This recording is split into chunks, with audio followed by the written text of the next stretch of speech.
lebih awal tadi berkenaan dengan tadika swasta yang tidak berdaftar dan kali ini mungkin satu lagi perspektif yang harus diambil berat oleh pengusaha-pengusaha tadika swasta dan juga mungkin ibu bapa yang menggunakan perkhidmatan ini kerana sehingga 16 April 2015 sebanyak 7,013 buah tadika swasta telah berdaftar dengan Kementerian Pendidikan dilaporkan aktif, tapi sebenarnya masih banyak lagi institusi pendidikan swasta prasekolah ni yang mengendalikan pendidikan prasekolah tapi tidak berdaftar dengan Kementerian Pendidikan Malaysia, dan kewujudan taska ataupun tadika-tadika swasta yang tidak berdaftar ini sukar dikesan sebenarnya. Jadi ingin kita pergi lebih dalam lagi dan bercakap lebih lanjut, faham tentang isu ini bersama-sama dengan tetamu saya sekarang ni, Encik Abdul Halim Ismail, Pengarah Bahagian Pendidikan Swasta Kementerian Pendidikan Malaysia. Apa khabar Cik Halim? Khabar baik. Terima kasih kerana bersama dengan kami juga Cik Halim.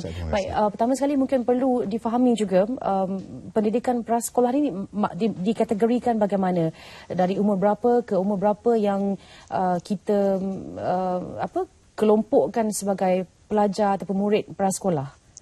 Murid prasekolah ni kita kategorikan murid-murid yang berumur 4 tahun, 5 tahun dan 6 tahun ke atas lah. Okay. Sebelum mereka masuk ke tahun 1 di sekolah rendah. So sekarang ni pusat-pusat perkembangan minda pun dah banyak. Daripada umur 2-3 tahun dah hantar dah anak pergi masuk ke pusat-pusat macam ni. Tapi secara yang diiktiraf ataupun di strukturkan oleh kementerian 4 hingga 6 tahun. Dan pemecahan dari segi swasta dan tidak swasta ni pula macam mana? Satu, Cik Rina sebut tadi berkaitan dengan pusat perkembangan minda, dia ada perbezaan tu ya. Kalau kanak-kanak daripada selepas lahir lah katakan sehingga 3 tahun itu selalunya dia masuk ke taska ataupun taman asuhan kanak-kanak. Tapi kalau ibu bapa ingin menghantar anak-anak ke pusat perkembangan minda, dia berbeza. Pusat perkembangan minda ni dia bukan macam sepenuh masa lah. Dia ada hanya terhad 3 jam sehari begitu. Tapi prasekolah ataupun tadika mereka sepenuh masa macam murid-murid sekolah yang lain. Cuma yang berbeza prasekolah yang ada di sekolah-sekolah kerajaan dan yang kita nak bicarakan hari ini berkaitan dengan tadika ataupun prasekolah swasta. Okey. Mengapa sebenarnya tadika ini perlu berdaftar dengan Kementerian Pendidikan juga? Tadika swasta termasuk dalam inisiatif program transformasi kerajaan, dan kita dalam Pelan Pembangunan Pendidikan Malaysia juga memasukkan elemen pendidikan prasekolah ini sebagai satu komponen pendidikan yang penting. Jadi kanak-kanak yang berusia 4 tahun dan 5 tahun ke atas, kita galakkan ibu bapa untuk menghantar mereka ke tadika. Kalau misalnya tadika kerajaan dah penuh misalnya, pihak swasta lah yang memberi ruang untuk akses pendidikan prasekolah kepada anak-anak ini. Dan apa manfaat apabila mereka berdaftar, apa yang mereka peroleh sebenarnya? Pendaftaran ini adalah sebagai satu syarat yang kita wajibkan dalam Akta Pendidikan 1996 ataupun kita kenali sebagai Akta 550. Jadi dari sudut pendaftaran ini dia membolehkan kementerian untuk nak memantau dari sudut pengurusan, dari sudut pembelajaran, dari sudut guru-guru yang berkebolehan untuk nak mengajar prasekolah, pendidikan prasekolah ini.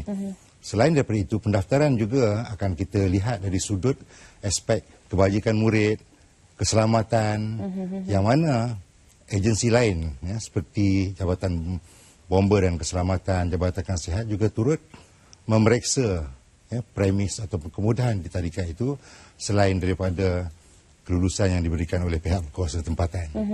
Maksudnya kalau kita sebut ada beberapa banyak jumlahnya ni yang tidak berdaftar dengan kementerian, maksudnya mereka pengusaha ni memang sekadar buka premis, buka perniagaan, daftar perniagaan tapi tidak memaklumkannya sebagai sebuah institusi pendidikan begitu. Mungkin oleh kerana kesedaran mungkin tak ada di pihak pengusaha ataupun operator tadika swasta ini. Jadi melalui program sebeginilah kita berharap pengusaha-pengusaha ataupun operator tadika swasta memahami keperluan untuk mereka berdaftar dengan Kementerian Pendidikan. Dan dari satu sudut yang lain, kita juga hendak memaklumkan kepada ibu bapa. Kerana ibu bapa perlu memastikan, perlu tahu bahawa anak-anak yang mereka hantar ke tadika itu adalah sebuah tadika yang berdaftar. Jadi dua-dua pihak ini perlu memahami keperluan untuk memastikan tadika swasta yang anak-anak mereka belajar itu berdaftar dengan kementerian. Baik, Cik Halim, ada ataupun tidak kemungkinan setengah-setengah pengusaha taska swasta lah, kita tahu termasuk kanak-kanak ni banyak juga yang ialah taska biasa kan, yang menukarkan perkhidmatan mereka kepada tadika. Maknanya dikelompokkan sekali dari umur 3 tahun contohnya sampai umur 6 tahun terus. Jadi kelompok yang sepatutnya masuk prasekolah ni mereka masuk di taska dan terus saja sampailah bersekolah di situ, sampailah bersekolah rendahlah sebelum sekolah rendah masih lagi di taska yang sama. Macam tu ada juga yang beroperasi begitu. Ada dan kementerian tidak menghalang sesebuah institusi yang menggabungkan taska dan juga tadika dengan syarat bahawa jelas kita nak pastikan ada pemisahan lah antara taska yang mana murid-muridnya 3 tahun ke bawah dan juga tadika yang muridnya 4 tahun ke atas mungkin. Ini penting kerana untuk nak memastikan keselamatan anak-anak ini terkawal, dijaga dengan baik. Nanti kalau mereka bercampur-campur ni kita khawatirlah bahawa mungkin dari sudut keselamatan itu terabai dan sebagainya. Silibus yang digunakan dalam struktur pendidikan prasekolah, adakah juga di bawah tanggungjawab Kementerian Pendidikan walaupun di premis yang dikendalikan oleh pihak swasta? Apabila tadika swasta ini berdaftar dengan kementerian, salah satu syarat yang mereka mesti laksanakan ialah dengan menggunakan kurikulum standard prasekolah kebangsaan. Jadi dari sudut kurikulum yang mereka gunakan sudah tentu ada jaminan dari segi kualiti kandungan kurikulum yang nak disampaikan kepada anak-anak. Maknanya kalau ibu bapa, untuk ibu bapa lah yang tidak begitu mengambil berat berdaftar ataupun tidak tadika yang anda hantar anak-anak anda pergi ni, mungkin juga mereka tidak menggunakan kurikulum bersepadu seperti yang digunakan oleh Kementerian Pendidikan dan menyebabkan anak-anak kita ni tidak mendapat pendidikan seperti mana rakan-rakan mereka yang pergi ke tadika kerajaan lah, macam tu contohnya. Dan persediaan yang secukupnya untuk masuk sekolah rendah. Baik, dan sebenarnya kalau mereka nak mendaftar lah, mungkin ada yang menonton kita hari ini yang belum lagi mendaftar, kalau mereka baru nak mendaftar, apa sebenarnya perkara yang perlu mereka lakukan lebih awal? Mana-mana pengusaha lah sama ada syarikat, badan bukan kerajaan misalnya, ataupun persendirian individu yang ingin nak menumbuhkan tadika swasta, apa yang perlu mereka lakukan adalah pergi ke pejabat pendidikan daerah ataupun Jabatan Pendidikan Negeri. Kita ada unit pendidikan swasta dan di sana mereka boleh mendapatkan pemakluman dan juga keperluan-keperluan yang mesti dilakukan untuk mendaftarkan tadika mereka. Okey, bagi yang dah ada, mungkin risau juga ni dah beroperasi 2-3 tahun tak berdaftar dengan kementerian, tiba-tiba kementerian panggil suruh berdaftar, nak pergi tu dia rasa macam kang kena denda ke, kena tindakan ke, macam mana?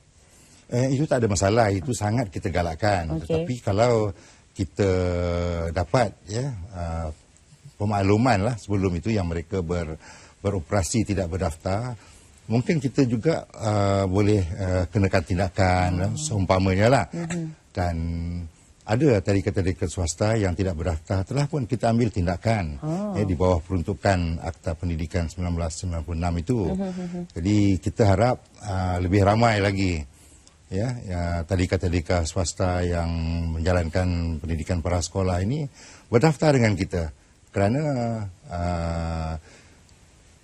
kita dapat lihat kebaikan dari sudut kualiti yang mereka sampaikan, dan juga ibu bapa pasti mendapat pulangan lah ya daripada tadika yang berdaftar ini, kerana anak-anak yang mereka hantar itu mendapatkan kualiti pendidikan yang sewajarnya. Dan tentu saja ia selaras juga dengan Pelan Pembangunan Pendidikan kita yang baru, yang meliputi semua aspek dari prasekolah sampai ke IPT. Jadi nak menjayakannya pun memerlukan kerjasama dari semua pihak.